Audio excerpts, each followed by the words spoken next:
環球大戰線深入世界最前線，全球各地的觀眾朋友，大家好，我是葉思敏。今天節目開始，請觀眾朋友先記得幫我們按讚，留言區可以希望跟我們互動的寫下思敏我在哪一個城市收看，那麼呢我會親自來做回復。那一樣的，看到熱推這個2個字的話，幫我們按下熱推鍵，有助於我們在國際的能見度。今天昨天有看到非常多的網友在上面跟我們做留言互動哦，那麼我都會已經在這些留言已經親自做了回復，希望未來有更多一起的互動。那麼今天節目的大主題會來特別關心到是這一場的美伊戰事哦，川普這時候臨陣退縮了，他這邊特別提到了說要奪下哈格島哦，結果呢秒變和談，原因是什麼？怎麼又突然間塌口了呢？現在呢，包括了美國在中東的盟友也全怕了哦。現在美國還有面臨彈藥快要打光的一個困境，伊朗的鐵拳把美軍打痛了。今天就這些議題，我們會一起來做關心。先來歡迎我們的在場來賓，清華大學講座教授張延廷將軍。思敏好，大家好。台北市議員侯漢廷議員。主持人好，大家好。陸軍退役少將李正傑將軍。思敏好，各位觀眾大家好。好，觀眾朋友，這一場美伊戰事的3個火線話題，等一下請來賓來特別幫我們做解答。首先，我們先看到第一條，川普其實呢，在昨天晚上我還嚇了一跳，因為他又在放話說他要開戰了，那麼打的力道會是非常的強烈的，他這樣說。結果沒有想到早上一起床之後，才過了看到5個小時之後，沒有想到川普這時候急着說要談和。是被伊朗打痛了嗎？還是他的塔口戰術再度上演？第二件事情是，包括了幾個在中東地區的國家，包括了阿聯、沙烏地阿拉伯、卡達，這個時候都紛紛轉向了，他們都說要跟伊朗來自己恢復接觸。美國的中東盟友已經開始集體止損了，不想再跟美國了嗎？這是第2個問題。第3個問題是，五角大廈此刻開始急催了。軍工啊，我們應該要擴產，而且產量達到現在的3到4倍。但是洛克希德馬丁也坦言說，你要我做這樣子的量，但是交付有非常大的困難，原因是真的沒有辦法做得這麼快。美軍的這一場中東戰事已經達到彈藥天花板了嗎？今天就這些議題會一起來做關心。好，川普再次上演前一秒還說要開戰，下一秒又談和的戲碼。在昨天晚上的時候，美軍他說的將會動用更大、更強烈的炸彈重擊伊朗，他也甚至揚言說會奪取伊朗的主要出口的石油出口樞紐哈格島。劇情在5個小時之後立刻反轉，川普說美國跟伊朗的諒解備忘錄在最快這個週末就能夠簽署了，一旦協議達成，就會解除對於伊朗港口的封鎖，甚至呢連荷姆茲海峽都可以重新的開放。那麼伊朗呢，他說已經受到了嚴重的重挫，所以比美國更想要達成協議。協議的內容已經獲得了伊朗最高領袖穆吉塔巴的批准。講了這麼多話，伊朗只是說了一句說，德黑蘭尚未就協議做出最終決定，任何有關簽署消息都只是猜測而已。現在看起来就是川普一個人在自說自話哦。那麼再來看到的是伊朗的方面還這樣說，他說如果美國啊你真的敢動哈格島的話，伊朗方面會給予更堅決、更強大而且更痛苦的一個重大反擊。我們要來看到伊朗的最高領袖的顧問這一位也說了，伊朗會越加嚴厲、越加強力的回應美國任何形式的攻擊。好，今天節目一開始特別請教漢廷了，怎麼回事？前一天川普說要猛攻伊朗，怎麼現在又說雙方已經有達成一些協議，而且最快這週末就可以談成？到底怎麼回事？漢廷。川普在福斯新聞網，他在這個受訪的時候說，而我的首選就是要奪取哈格島啊，還可以拿到很多的好處，但要看美國有沒有這個決心。總統啊，你不就美國總統嗎？有沒有決心不就看你自己嗎？所以他的大轉彎讓全世界都傻眼了，就連以色列跟伊朗都很傻眼。以色列說啊有協議，不知道啊，沒聽說。然後伊朗說也沒這回事啊，一切都只是猜測。所以總而言之呢，又是他口了。那類似的戲碼突然的反轉，過去幾個月其實已經看了一遍又一遍，甚至呢看到想吐啊。但是川普樂此不疲，反正呢打得贏就打，打不贏就停，然後宣布我贏了啊。總之都是贏麻了，誰都不能阻止川普的偉大勝利啊，宣布的偉大勝利。而且呢，他在宣稱伊朗被迫接受協議的時候啊，川普還得意洋洋的宣布：哇，我們有的時候一天晚上就集成了什麼25艘船、15艘船啊，這個反正他每一個數字都講得非常清楚。他甚至還說：誰記得這些數字呢？沒有人記得這些數字。可是我覺得很厲害，因為他背這些數字的時候都沒有看稿啊。那難道這些數字他自己都深深的記得嗎？所以我覺得最大的可能性就是，也確實沒人知道這些數字，因為都是他現場胡謅、隨便瞎扯的。總而言之呢，極致的反覆無常，或者呢，信口開河，這就是當下美國外交最鮮明的特徵。但實際上，為什麼先前才在喊着要奪島，後面又立刻塔扣呢？我們還是從認真分析。第一個，在軍事上嘛，因為哈格島也不是佔領這麼簡單。它如果真的要奪島啊，你要有2棲的投送，你還要持續的守備，甚至呢，你還要對抗伊朗的更多什麼反艦啊、導彈啊等等的。所以這不是純粹的空炸的空襲，它還有地面跟2棲戰爭。那最後是什麼？最後你就還是要投入到了陸地戰啊。所以陸地戰是美國現在所希望的嗎？當然不是。那接下來呢？如果打哈格島，然後呢，霍姆茲又會繼續的實質封鎖，再來就是油價飆升，美國國內的汽油價格飆漲，通膨爆炸，美聯儲被迫就是要去升息，然後整個市場恐慌，股市大跌，最後選民罵娘。好。那川普能夠接受這一切嗎？不行啊，他當然是希望能夠在期中選舉之前趕快把整個事情穩定下來，所以不可能再透過戰事的升級，反而導致經濟的壓力越來越高。在第三個，在盟友層來說呢，海灣的盟友啊，就是也沒有說很希望他打，是怕啥？大家都害怕美國把戰火燒到自己的家門口，好，燒到自己的什麼海水淡化廠啦、金融中心啦、煉廠啦。所以呢，不論是科威特、巴林，他們私下的意思都很清楚，就不要把火燒到我家的門口。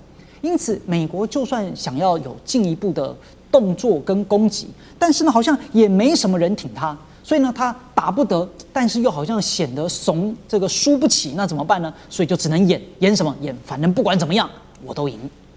好，所以現在我們也看到，剛剛漢庭特別幫我們提到，現在盟國對於川普非常的不信任哦。那許多的國家，一方面是不贊成川普繼續打，但是另外一方面想說，現在還是求自保好了。他們決定自己去跟伊朗來談。那當中有幾個國家，我們等一下會特別看到，包括了在中東的這些盟國，像是美國的盟國阿聯、沙國跟卡達哦。首先，為什麼這些國家那麼緊張？就是因為他們看到了這個受害者就是科威特，一周之內哦，可以看到2度發生了攻擊，都是瞄準科威特的國際機場，也摧毀了當地機場的雷達，導致科威特緊張到一度只好關閉領空。所以呢，阿聯就率先轉向了。本周他們就會跟伊朗的高層來進行這種比較緩和情緒的一個會談。那這也是這個美以對峙以來哦，雙方首次的高層的一個會談。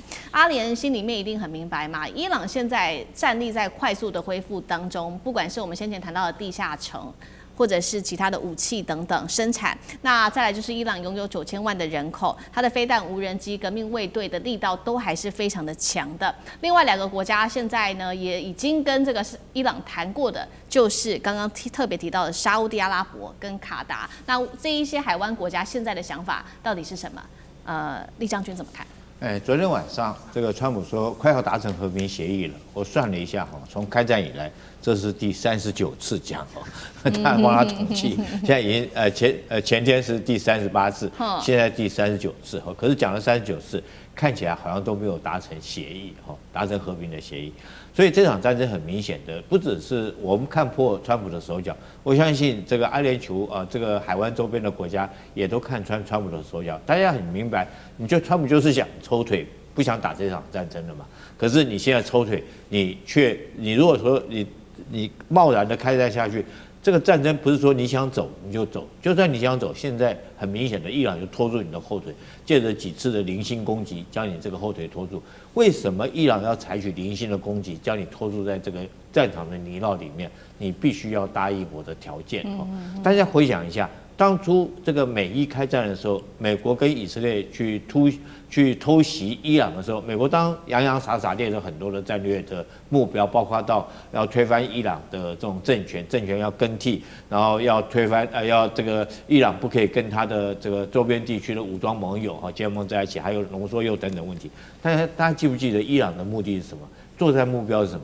我提醒大家，伊朗那時候作戰目標，大家回頭去看都記得他講，我一直記得他戰略目標是什麼，就是你美國要退出波灣地區。不可以在這個地方有任何的軍事基地，然後海灣周邊國家要把美軍趕走。我想，如果說大家有記憶的話，還記得這個目的。那現在如果說當阿聯、沙烏地這些這海灣周邊國家都紛紛的在跟這個伊朗自己私底下接觸，拐過跟美國的灣，跟這些國家接觸，那試問一下，伊朗是不是達到他的戰略目標？我必須要講，真的達到了。那代表什麼？伊朗在最起碼他在戰略上獲勝。哦。那為什麼這些國家開始要跟伊朗恢復接觸？我提醒大家一下，其實阿聯在開戰之初他被攻擊的最慘，他將近挨了3000多枚的，包括導彈跟無人機。那甚至在伊朗國土裡面也發現伊朗的這種阿曼阿聯的無人機曾經去協助美軍攻擊伊朗的目標。但為什麼現在反而他們結合在一起？我覺得這些周邊國家很清楚一件事情，所有國家都在你這場戰打了到今天是第104天很明顯的就是說我的國土都在你伊朗的武器的射程之內，那我也是你搬不開的這種鄰居你這個一直在那邊，如果說持續跟你交戰，那倒霉是我因為你的無人機、你的導彈對我來講都隨時可以構成威脅。那我國家還不要發展建設？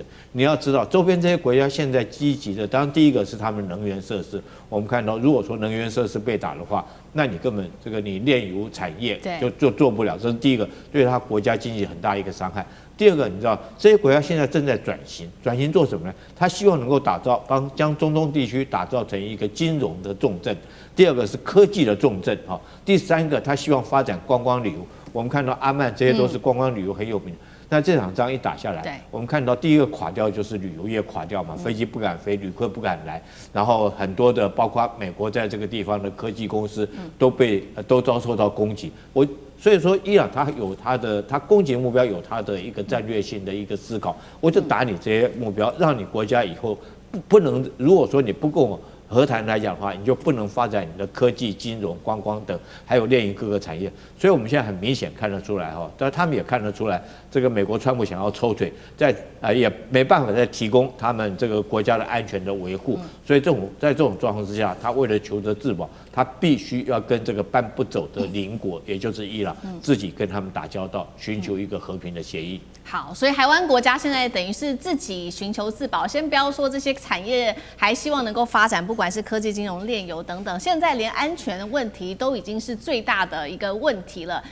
所以呢，他們也只好自己想辦法那另外一方面，當然了，这些海灣國家也看到了說，確實美國現在沒有辦法保護他們的另外一個重點，就是因為呢，美國的彈藥真的已經消耗到非常非常多了，尤其是飛彈的庫存消耗的量已經佔庫存的1/2了。另外呢，來自於路透社也做了一個報道說呢，確實，現在川普其實非常的緊張所以川普政府最快在下周會在白宮這邊召集的是美國的軍工企業高層來討論說，我們武器應該要趕快來加速生產這已經是今年的3月份以來第2次的緊急會議了，可以看得出他們的緊張程度。所以呢，現在也五角大廈直接列出了說，要加速生產的武器有哪一些？我們來看一下 CG 包括他說呢，愛國者的飛彈產量要提高3倍，薩德系統的這個產量要提高4倍，戰斧的巡弋飛彈跟中程空對空飛彈的產能也要同步的一起來擴產。好，這計劃是定得很大，但是呢，洛克希德馬丁已經最新表示了，他們認為說確定無法如期交付，因為真的現在供應鏈卡關生不出來張將軍怎麼看？我認為沒有那麼簡單，我認為不容易達成。我們可以看了這個愛國者美國的年產量是600枚，你要提高到3倍，你要增加到年產量是1800枚。那你的這個薩德系統，它每一年只有產90枚，你現在要提高到4倍的話，就是400枚。它每一年大概是96枚了，12個月，但是你要年產量要增加到4倍，就是400枚。我們所說的薩德，因為薩德常用，這一次在這個中東戰爭，這個伊朗的無人機也好，伊朗的導彈也好，還包括伊朗的巡弋飛彈，一過來，薩德馬上出去，這一打的話，那消耗量很快的，那它一年就產100枚啊，96枚而已嘛，就算100，那你看消耗量會多快？對，那也包括戰斧巡弋飛彈，它每一年產的是600枚，你要加速生產，還有的就是 Emray 120洞，就是我們講的中程空對空飛彈艾米120洞。它每一年是產1900枚，你也要叫它再加倍成長，其實2倍的話就3800枚。我認為美國現在是這個供不應求，入不敷出，是沒有辦法。我認為要加班沒那麼簡單。一般的傳統炸彈就2個，一個彈頭，一個彈體，一個彈頭，沒有了，這是傳統炸彈。但是現在你剛才講的這4種全部是精準制導武器，它就分為5段，一個是這個導控段，導控的導引跟控制就導控段，另外一個彈頭。還有一個目標探測，就前面那個 seeker 啊，目標探測那是 seeker 也要。後來的推進，你後面再噴啊，那個推進段，最後面還有一個彈體段。你看看這個5段要合在一起，這才叫做精準制導，少一段都不可以。你跟那個以前的傳統的2段，你這個是5段，就現在說那這加速生產沒那麼簡單啊。什麼叫加速生產？你的加速生產，你原料夠不夠？裡面都還有稀土的成分，原料夠不夠？這個零件那麼多零件，你少個零件，這個彈沒辦法完成。而且不是美國一個公司，你看包含波音公司、這個雷神公司、奇異公司、格鲁曼公司、諾斯诺普公司，全部它是總成，它的零件都向外面買的。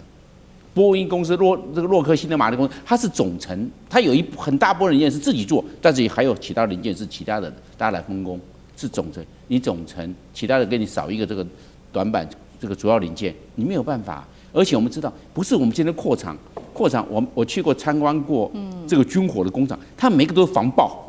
你不是隨便便我就機器爆，不行，這是防爆，一個防爆，大家各自獨立在做作業，是這個樣子在做的。萬一爆料，就這一件而已，是其他安全，那都是防爆燈、靜電什麼都有，是很複雜的，不是說我要增產，你這些原料、機器設備、人力。還有設施、廠房設施都要很考量，不是說要達成一條邊好容易講很容易，但是要去做達標，達到這個剛才所講的是精準制導武器的彈藥的生產進度就沒那麼輕鬆了。好，謝謝張將軍。那我們休息一下，馬上回來。地緣政治、美中之爭、戰略價值、強權崛起、小國生存。現在與未來，洞悉事件走向，掌握世界脈動，全球觀點，盡在環球大戰線。